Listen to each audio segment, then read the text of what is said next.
Doctor DS Gupta.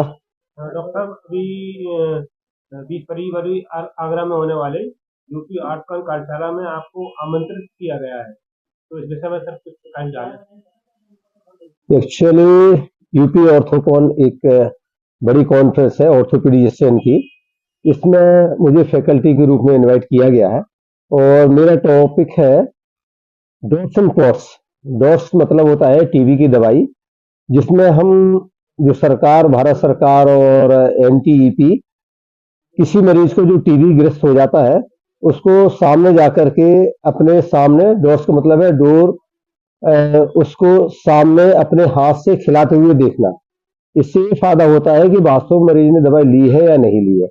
तो dose बहुत बड़ी प्रभावी रही है। प्रधानमंत्री का मिशन है कि हमें टीबी किसी तरह से अपने देश से खत्म करना है। वैसे तो 2025 था, लेकिन उससे एक्सटेंड हो गया है। तो इस बारे में जो स्पाइन की टीबी होती है, जिसको हम पोर्स स्पाइन कहते हैं, 1779 में सर पोर्ट्स, जो एक ब्रिटिश सर्जन थे, उन्होंने इसका नाम दिया था। इसके बारे में उन्होंने रिसर्च की थी। उससे पहले भी टीबी स्पाइन की होती थी, लेकिन उन्होंने इसको अच्छे ढंग से प्रिस्क्राइब किया, जिससे इसका नाम पोर्स पूरी दुनिया में जाने लगा। इसमें ये होता है कि अगर किसी मरीज को टीबी हो जाती है, टीबी तो इंडिया में सबसे ज्यादा कॉमन है। पूरे विश्व में 1/5 जो केसेस होते हैं हमारे इंडिया में होते हैं। इसमें जो स्पाइन की टीबी होती है वो डायरेक्ट नहीं फैलती है, बल्कि हेमेटोजीनस स्प्रेड, मतलब ब्लड में सेकेंडरी टीबी है। अगर किसी को टीबी हुई, बाद में वो ब्लड के द्वारा उसके स्पाइन में पहुंच जाती है, तो स्पाइन में घूमर तरह का, जिसको हम इस पोर्स डिजीज कहते हैं, पोर्स स्पाइन कहते हैं, इसमें रीढ़ की हड्डी में टीबी हो जाती है, जिससे कि डिफॉर्मिटी पैदा हो जाती है।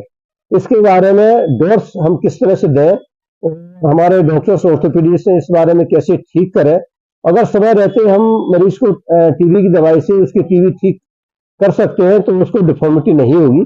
इसके बारे में एक उन्होंने फैकल्टी के रूप में मुझे इनवाइट किया है, जिसके बारे में हम वहाँ पे एक 22 तारीख को 20 से 22 फरवरी के बीच में रखा गया है।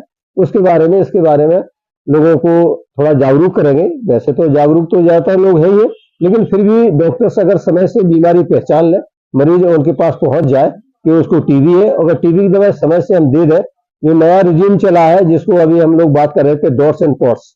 तो पॉट्स डिजीज का नाम मैंने बताया सर विलियम पॉट्स ने दिया था, और डॉट्स एक विधि है टीबी की दवाई अपने सामने खिलाने की। तो वैसे तो TB, pulmonary TB most common है, और जो रीढ़ की हड्डी होती है उसमें थोरेसिक स्पाइन में सबसे ज्यादा टीबी होती है, followed by the lumbar region. तो अगर L1 के ऊपर बीमारी होती है तो नीचे की पैरों में सुन्नता हो सकती है, पैराप्लेजी जिसके बोलते हैं, बीमारी हो सकती है। अगर उसको हमें बीमारी रोकना है तो जल्दी से जल्दी टीबी की दवाई शुरू कर देना चाहिए।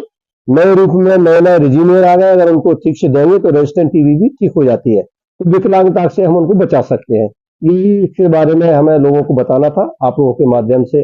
और भी जरूरी है कि लोगों को जागरूक है, और स्पाइन की टीबी है तो समय से इलाज लें, जिससे उनको जल्दी से ठीक किया जा सके। सर, इस विधि से लगभग मरीज कितने समय में राहत में दूर वैसे तो अगर रेजिस्टेंट नहीं है तो 6 महीने में ठीक हो जाता है, लेकिन अगर रेजिस्टेंट है तो बहुत सी साइंटिफिक स्टडी हुई है, तो उसमें 12 महीने से लेकर के 18 महीने तक मरीज को रेजिस्टेंट टीबी भी ठीक हो सकती है। उसमें नई रिजीम है जिसको हम BPL के नाम से जाना जाता है, और उसको स्ट्रिक्ट सुपरविजन में दी जाती है, और मरीज को जरूर 12 महीने से 18 महीने तक दवाई देनी पड़ती है।